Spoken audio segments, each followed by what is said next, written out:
Mabuhay Pilipinas! Presyo ng bilihin ating tatalakay. Presyo ng pangangailangan ating aalamin.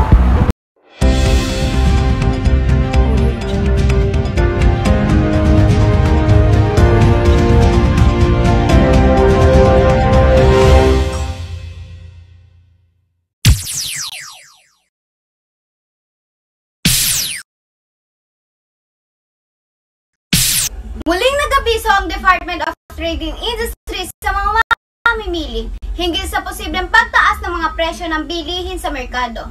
Sa ulat ng DTI, nasa mahigit 4 na po ang kabilang sa listahan ng mga pangunahing pangangailangan at pangunahing produkto ang magkakaroon ng pagbabago ng presyo.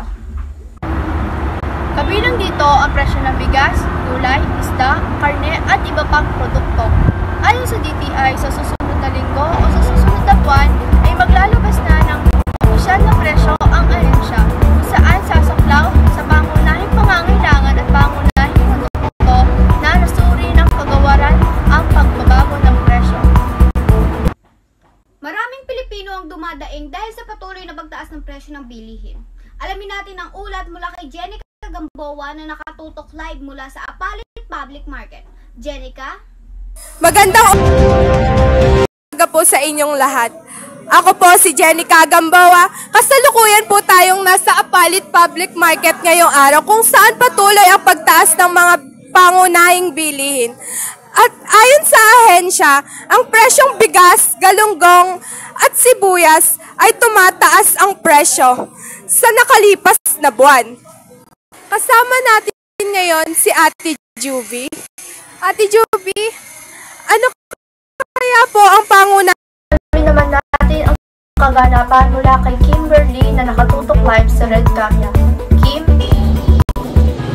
Kasalukuyan po tayo narito sa market ng Red Camia ngayong hapon kung saan maraming mamimili ang nagkasabing hirap sa pagkakasya ng budget dahil sa patuloy na pagtaas ng presyo ng mga bilihin.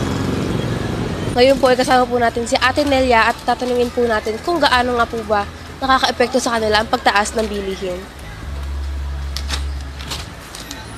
Wala, ganun din dahil hindi ka na makakabili kahit na mataas yung yung presyo kasi kailangan din sa bahay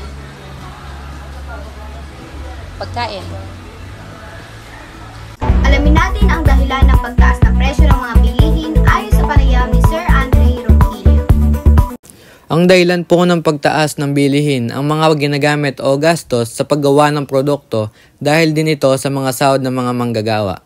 Sa mga pagbili ng materyales, pati ang mga makinang ginagamit sa paggawa ng produkto. Maaaring dahilan din ito ng kukulangan sa gamit o produkto kaya itinataas ang mga nagtitinda ang mga presyo. Ano po kaya sa inyong palagay ang maaaring gawin ng mga gobyerno upang kahit papano ay mabawasan ang paghihirap ng ating mga kababayan? Ang maaaring gawin ng gobyerno ay dapat mapadami ang maaaring pasukan na trabaho ng mga Pilipino upang buwaba din ang tax na binabayad kapag dumami ang nagtatrabaho sa ating bansa. Maraming pondo ang nalilikom ng bansa natin. Salamat din po, Sir Andre Ronquillo.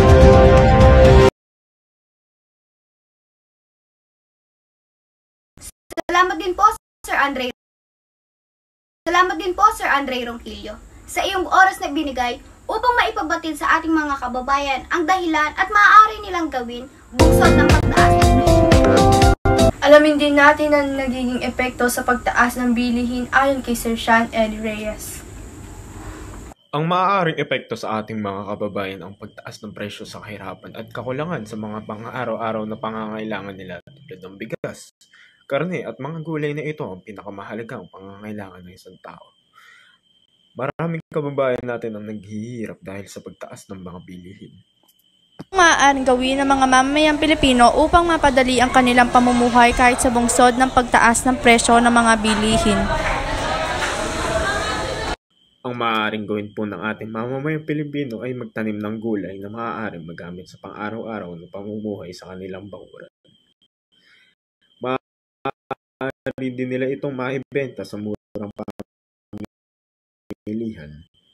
Makatulong ito sa kanila at sa mga mamimili. Magandang araw sa inyong lahat. Ako si Era Tayaw. Kasalukuyan naman tayo nasa Jumbo General ngayon kung saan patuloy ang pagtaas ng presyo ng mga pangunahing bilihin. Kasama po natin ngayon si Ate Rachel. Ano po kaya sa palagay niyo ang maaaring gawin ng gobyerno at ng mga mamimili upang mapababa ang presyo?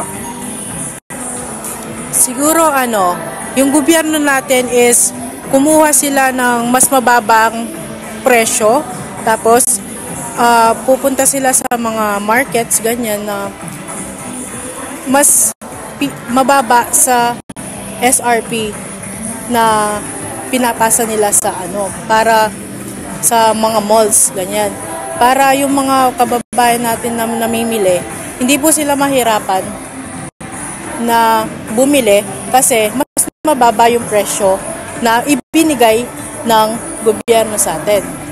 Or for example, hindi pala gobyerno, kumbaga yung importers na magpapasa sa mga supermarket, ganyan.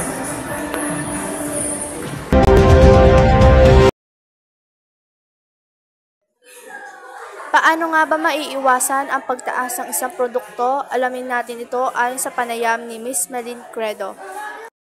Hindi po natin maiiwasan ang pagtaas ng produkto, ngunit may maaari tayong gawin upang mabawasan ang pagtaas ng mga produkto. Ang gobyerno ay maaari niyang gawin ay maghanap ng mga produktong galing ibang bansa na mas mura upang maibenta dito sa ating bansa ay di gaanong kamahal. Dapat din ay dagdagan nila ang mga maaaring mapasukan na trabaho ng mga Pilipino upang may pantustos sila sa mga pangangailangan nila. Paano kaya nakakaapekto ang pagtaas ng presyo sa ekonomiya ng ating bansa? Ang epekto ng pagtaas ng presyo sa ating bansa ay mas maraming Pilipino ang mga naghihirap at dumadami ang Pilipinong naghihirap dahil sa pagtaas ng presyo. Dito pumapasok ang pagdami ng mga Pilipinong nagugutom dahil sa pagtaas ng presyo. Maraming salamat po, Miss Melin Credo, sa iyong oras na ibinigay upang masagot ang aming ilang katanungan sa iyo.